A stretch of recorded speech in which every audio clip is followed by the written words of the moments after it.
जो घटना हुई है, हमारे सांसद जियाउर रहमान जब संभल में ही नहीं थे और उसके बावजूद भी उन पर एफआईआर दर्ज करना, ऐसा उदाहरण कभी किसी को मिला होगा देखने को, सुनने को?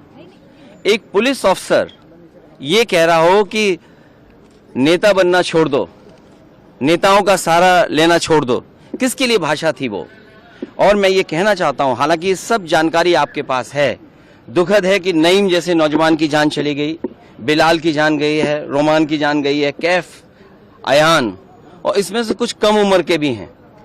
मुझे याद है जब मैं लखनऊ में प्रेस कर रहा था, उस समय जो जानकारी थी और जो जानकारी छिपाई जा रही थी, जब वहां पर लोकल स्तर से जानकारी हासिल हुई, तब मैंने कहा कि नईम की जान गई है और पुलिस की गोली से गई है। आप लोगों पे सब वीडियोस हैं, आप लोगों पे जगह जगह से वीडियोस मिले हैं, कवरेज है, पूरा का पूरा कराया गया ये दंगा है।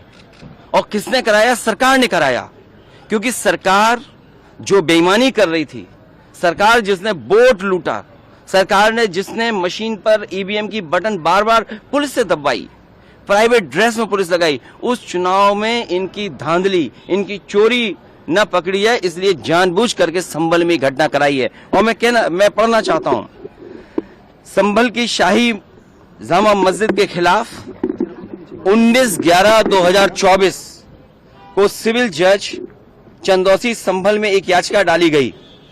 कोर्ट ने दूसरे पक्ष की सुने बगैर उसी दिन 19/11/2024 को सर्वे के आदेश दे दिए। ताज्जुब तो इस बात का है कि ऑर्डर मिलने के बाद ही संभल के जिलाधिकारी, संभल के पुलिस अधीक्षक आदेश को पढ़े बगैर 2 घंटे बाद ही सर्वे के लिए पुलिस बल के साथ शाही जामा मस्जिद पहुंच गए। जामा मस्जिद की कमेटी, जनप्रतिनिधि, उलेमा इकराम, सभी अधिवक्ताओं ने सहयोग दिया।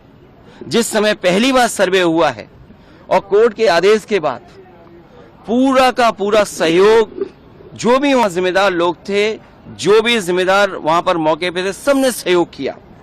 जिलाधिकारी संभल और पुलिस अधीक्षक संभल ने 2.5 घंटे सर्वे के बाद कहा, अब सर्वे पूरा हो चुका है और अब रिपोर्ट कोर्ट को भेज दी जाएगी। दिनांक 22/11/2024 फ्राइडे को जुम्मे की नमाज के लिए लोग नमाज अदा करने के लिए जामा मस्जिद पहुंचे, लेकिन पुलिस प्रशासन ने बैरिकेडिंग लगा दी ताकि लोग नमाज न पढ़ सकें।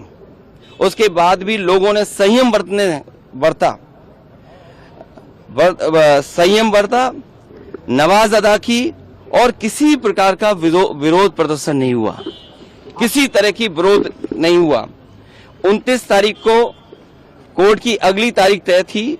शाही जामा मस्जिद की कमेटी और मुस्लिम समाज के सभी लोग कोर्ट के केस की पैरवी के लिए तैयारी कर रहे थे, परंतु दिनांक 23 तारीख को रात पुलिस प्रशासन द्वारा कहा गया कि 24 तारीख को यानी अगले दिन सुबह को दोबारा सर्वे किया जाएगा। आखिरकार पहले एक बार सर्वे हो गया। ये आदेश पुलिस प्रशासन को किसने दिया कि दोबारा सर्वे आपका होगा, जब पहले सर्वे में सब लोगों ने सहयोग मदद की, पूरा सर्वे हुआ, किसी को आपत्ति नहीं थी सर्वे पर, लेकिन जानबूझ करके आगे शाही जामा मस्जिद की कमेटी और अधिवक्ता ने कहा कि एक सर्वे तो मुकम्मल हो चुका है, अब दूसरे सर्वे की क्या आवश्यकता है। कोर्ट के आदेश का हमने पालन कर दिया, अगर दूसरा सर्वे करना है तो दोबारा आदेश करवाएं, कोर्ट के आदेश के बाद हम दोबारा सर्वे करा देंगे। लेकिन जिलाधिकारी संभल और पुलिस अधीक्षक संभल ने कोई सुनवाई नहीं की और तानाशाही दिखाते हुए और सुबह के वक्त से पहले शाही जामा मस्जिद आ गए। शाही जामा मस्जिद कमेटी और मुस्लिम समाज के लोगों ने फिर भी धैर्य रखा और दोबारा सर्वे के लिए अंदर ले गए। सर्वे के दौरान करीब 1.5 घंटा बाद जब जनता को सूचना मिली तो वो इकट्ठा होना शुरू हो गए। लोगों ने सर्वे का कारण जानना चाहा तो सर्कल ऑफिसर ने उनके साथ गाली गलौज की और लाठीचार्ज करवा दिया, बुरी तरह से जख्मी कर दिया।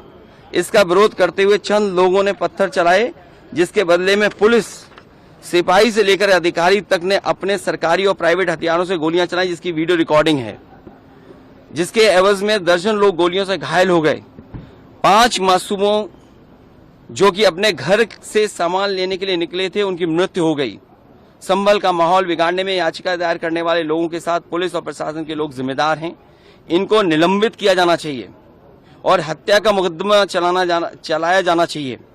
जिससे कि लोगों को इंसाफ मिल सके और आने वाले समय में कोई इस प्रकार की संविधान के खिलाफ गैर कानूनी घटना को अंजाम न दे जा सके। और बीजेपी के लोग ये कह रहे हैं कि संभल को बांग्लादेश बनाना चाह रहे हैं। देखिए, अगर आप बीजेपी की बात